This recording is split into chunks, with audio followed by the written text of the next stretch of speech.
Mengapa korupsi di negeri kita begitu sulit hilang? Karena ini bukan sekadar masalah hukum. Korupsi adalah cermin mentalitas bersama, rasa takut kekurangan, trauma sejarah, dan kebiasaan mencari keuntungan dengan cara instan. Kita sering lebih memikirkan kepentingan pribadi daripada integritas sosial, padahal di luar sana masih banyak masyarakat kecil yang hidup dalam kekurangan. Yang harus berubah bukan hanya pelakunya, tetapi juga budayanya. Selama ini kita memahami korupsi sebagai pelanggaran hukum, penyalahgunaan kekuasaan untuk keuntungan pribadi. Namun jika dilihat dalam skala yang lebih besar, korupsi bukan sekadar uang yang dicuri. Ia adalah retaknya hubungan antara nilai dan tindakan, antara sumpah jabatan dan suara hati yang dikhianati. Korupsi bertahan bukan karena ia kuat, tetapi karena kita membiarkannya hidup. Ia tumbuh di persimpangan tiga hal besar: sistem yang lemah, budaya yang permisif, dan kesadaran manusia yang belum dewasa saat memegang amanah besar. Di titik ini, korupsi bukan hanya kejahatan administratif, melainkan kegagalan moral dan spiritual. Ketika kekuasaan tak lagi dipandang sebagai tanggung jawab, melainkan sebagai peluang memperkaya diri, maka yang rusak bukan hanya anggaran negara, tetapi nurani bangsa itu sendiri. Dalam banyak kenyataan di negeri ini, hukum sering terasa tajam ke bawah dan tumpul ke atas. Ketika keadilan tidak berdiri tegak, lahirlah keyakinan berbahaya, bahwa kekuasaan dapat menjadi tameng, dan jabatan mampu membeli kelonggaran. Ketimpangan hukuman, proses hukum yang berlarut-larut, serta penanganan perkara yang tidak setara membuat hukum kehilangan wibawa. Ia tidak lagi menimbulkan rasa takut, apalagi kesadaran. Padahal hukum seharusnya menjadi pengingat batas, bukan sekadar prosedur yang bisa dinegosiasikan. Di sisi lain, pengawasan dalam tata kelola yang lemah dan rendahnya keterbukaan anggaran menciptakan banyak celah. Ketika penggunaan uang negara tidak diawasi secara jelas dan transparan, penyimpangan mudah terjadi tanpa terdeteksi. Jika pengawasan internal hanya sebatas tanda tangan dan laporan di atas kertas, tanpa pemeriksaan yang sungguh-sungguh, maka tanggung jawab kehilangan maknanya.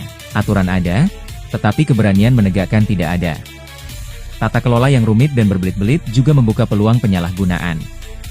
Prosedur yang terlalu panjang melahirkan praktik uang pelicin agar urusan dipercepat. Ironisnya, seringkali urusan belum selesai, tetapi anggaran sudah habis lebih dulu. Awalnya disebut jalan pintas. Lama-lama dianggap wajar. Hingga akhirnya mengeras menjadi budaya. Dari pembenaran kecil itulah kerusakan besar tumbuh. Stagnasi pun terjadi, dan tanpa sadar, kita ikut membiarkannya.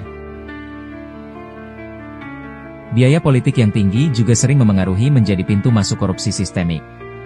Ketika jabatan diraih dengan modal yang sangat besar, muncul godaan untuk mengembalikan investasi yang telah dikeluarkan. Kekuasaan tidak lagi dipandang sebagai amanah, melainkan sebagai aset yang harus menghasilkan uang.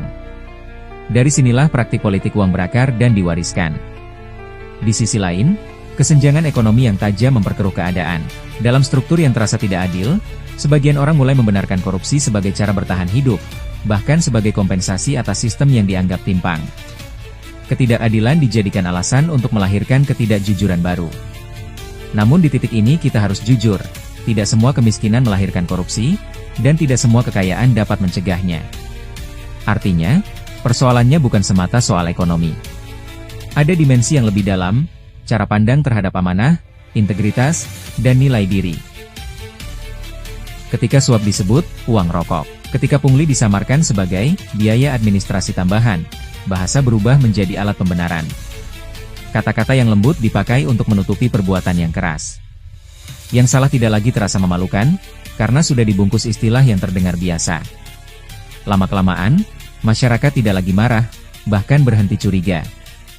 Saat kemarahan padam dan kewaspadaan tidur, disitulah ruang penyesuaian diri terbuka. Yang awalnya ditolak, perlahan diterima. Yang dulu dianggap aib, berubah menjadi kebiasaan. Korupsi pun menyerupai penyakit kronis. Semua tahu ia berbahaya, tetapi telah dianggap bagian dari kehidupan. Kita fasih mengeluh, namun sering diam ketika harus menolak. Kita sadar itu salah, tetapi memilih aman daripada jujur. Disinilah kita memasuki wilayah yang lebih sunyi dan gelap. Saat musuh terbesar bukan lagi sistem di luar sana, melainkan kompromi kecil di dalam diri kita sendiri. Selama ini, pendekatan anti korupsi sering berdiri di atas asumsi yang sederhana. Jika risiko tertangkap lebih besar daripada keuntungan, maka orang tidak akan berani korupsi. Seolah manusia selalu menghitung untung rugi dengan tenang dan rasional. Namun ilmu ekonomi perilaku menunjukkan kenyataan yang berbeda. Manusia tidak selalu rasional. Keputusan sering digerakkan oleh emosi, kebiasaan, tekanan lingkungan, dan pembenaran diri. Kita memiliki rasionalitas yang terbatas. Informasi tidak pernah lengkap, waktu berpikir sempit, dan ego sering lebih dominan daripada akal sehat. Calon koruptor kerap meremehkan risiko. Mereka merasa mampu mengatur keadaan. Merasa cukup cerdas untuk lolos. Merasa aman. Ada pula bias optimisme, keyakinan halus bahwa yang tertangkap adalah orang lain, bukan diri sendiri. Rasa kebal inilah yang membuat bahaya terasa jauh dan abstrak, sementara kesempatan tampak dekat dan nyata. Cara pesan disampaikan pun memengaruhi pilihan. Ancaman hukuman sering kalah kuat dibanding iming-iming keuntungan instan. Manusia lebih mudah tergoda oleh hasil yang bisa digenggam hari ini daripada takut pada konsekuensi yang terasa masih lama. Uang haram terlihat jelas di depan mata. Penjara terasa seperti bayangan samar di masa depan. Ketika sudah melakukan kesalahan kecil, seseorang cenderung melanjutkan kesalahan berikutnya. Bukan karena tidak tahu itu salah, tetapi karena merasa sudah terlanjur masuk terlalu jauh ke wilayah lingkaran setan. Korupsi juga lahir dari dilema sosial. Ketika praktik ini dianggap wajar dan dilakukan banyak orang, individu merasa dirugikan jika tidak ikut serta. Muncul logika pembenaran, kalau saya tidak ambil, orang lain yang akan ambil dan memperoleh keuntungan besar. Di sisi lain, ada fenomena moral licensing. Seseorang yang merasa telah bekerja keras, atau merasa berjasa bagi bangsa dan negara, mulai membenarkan diri, saya berhak menerima sedikit imbalan tidak resmi. Disinilah ego bekerja secara halus, mengubah jasa menjadi alasan, dan pengabdian menjadi pembenaran. Kebijakan anti korupsi selama ini lebih banyak menekankan motivasi ekstrinsik, hukuman dan insentif finansial. Padahal manusia digerakkan lebih kuat oleh motivasi intrinsik, harga diri, kehormatan, makna hidup, dan nilai spiritual. Jika hati tidak tersentuh, aturan hanya menjadi pagar yang longgar. Dan pagar yang longgar, cepat atau lambat, selalu ditemukan celahnya. Korupsi bukan sekadar kejahatan administratif. Ia adalah krisis kesadaran manusia. Ia lahir ketika manusia mulai menjauh dari hati nuraninya sendiri. Ketika jabatan tidak lagi dipandang sebagai amanah, melainkan sebagai tangga untuk menumpuk harta. Ketika kekayaan dianggap lebih mulia daripada integritas. Ketika rasa cukup digantikan oleh keserakahan yang tak pernah merasa kenyang. Di titik itu, yang rusak bukan hanya sistem, tetapi arah jiwa. Manusia tahu itu salah, namun tetap melangkah, karena suara hati telah dikalahkan oleh ambisi. Sistem bisa diperbaiki. Hukum bisa diperketat. Teknologi bisa mempersempit celah.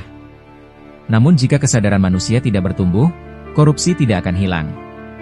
Ia hanya berganti cara, berganti wajah, dan menemukan ruang baru untuk hidup.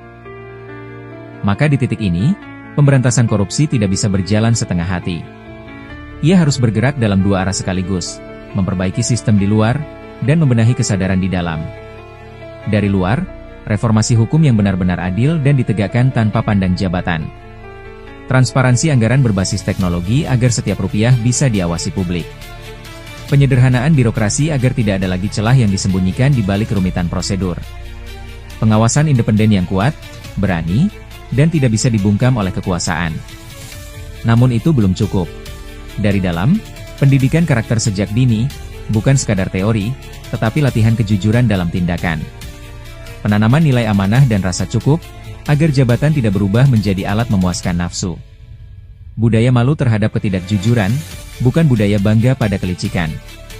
Spiritualitas yang hidup, bukan hanya ritual di lisan, tetapi integritas dalam keputusan nyata. Karena sesungguhnya, korupsi bukan sekadar mencuri uang negara. Ia mencuri harapan rakyat kecil. Ia merampas kepercayaan publik. Dan yang paling tragis, ia mencuri masa depan generasi yang belum sempat bersuara. Setiap peradaban besar runtuh bukan semata karena serangan dari luar, tetapi karena pembusukan dari dalam. Sejarah berulang dengan pola yang sama. Ketika nilai ditinggalkan, keruntuhan tinggal menunggu waktu. Jika kita sungguh ingin bangsa ini maju, maka pemberantasan korupsi tidak cukup berhenti pada operasi tangkap tangan. Ia harus menjadi gerakan kebangkitan kesadaran manusia. Bukan sekadar memburu pelaku, tetapi membangun jiwa yang menolak untuk menjadi pelaku. Korupsi tidak akan hilang selama kita hanya sibuk memperbaiki sistem, namun lalai memperbaiki manusia di dalamnya. Aturan bisa diperketat, pengawasan bisa diperluas, tetapi jika hati tetap longgar, celah akan selalu ditemukan. Dan mungkin pertanyaan terbesarnya bukan lagi, kenapa mereka korupsi? Melainkan, dalam skala kecil di hidup kita, pernahkah kita membenarkan ketidakjujuran? Karena kehancuran bangsa lahir dari pembenaran kecil yang dibiarkan. Dan kebangkitan bangsa selalu dimulai dari satu ruang yang sunyi. Hati manusia yang berani jujur pada dirinya sendiri.